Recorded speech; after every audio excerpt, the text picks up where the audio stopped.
इस संसार में बड़े बड़े निर्माण होते हैं, पर कितना भी बड़ा निर्माण क्यों न हो, कोई बड़ा आंदोलन शुरू हो, कोई नया अभियान शुरू हो, या फिर किसी विशेष योजना का सूत्रपात किया जाए, उसका परिणाम चाहे कितना भी विशाल, कितना भी विलक्षण, कितना भी अद्भुत क्यों न निकल करके आए, उसकी शुरुआत हमेशा छोटे छोटे नन्हे नन्हे कदमों से ही होती है।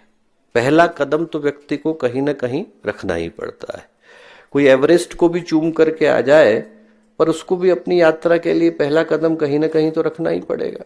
कितनी भी गगनचुंबी इमारत क्यों न हो, विशाल बन जाए, भव्य बन जाए, बड़ा आलीशान भवन बन जाए, पर उसकी जो यात्रा है उसकी शुरुआत हमेशा पहली ईंट से होती है।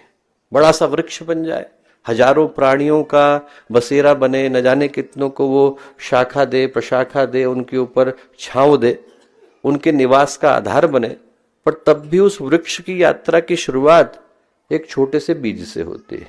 इंसान कितना बड़ा हो जाए, विद्या की दृष्टि से विद्वान बन जाए, धन की दृष्टि से धनवान बन जाए, शरीर की दृष्टि से बलवान बन जाए, अध्यात्म की दृष्टि से महान बन जाए, तब भी उसको अपनी जीवन यात्रा की शुरुआत एक छोटी कोशिका से करनी पड़ती है। इस जीवन में सौभाग्य कितना भी प्रचंड, कितना भी प्रबल क्यों न हो, उसकी शुरुआत हमेशा एक छोटे से नन्हे से कदम से होती है। जीवन में सबसे ज्यादा मूल्य पहले कदम का होता है। यदि पहला कदम व्यक्ति का सही है, संकल्प के साथ है, निष्ठा के साथ है, भाव के साथ है, तो परिणाम उसका निश्चित रूप से विशाल, विलक्षण और अलौकिक निकल करके आता है।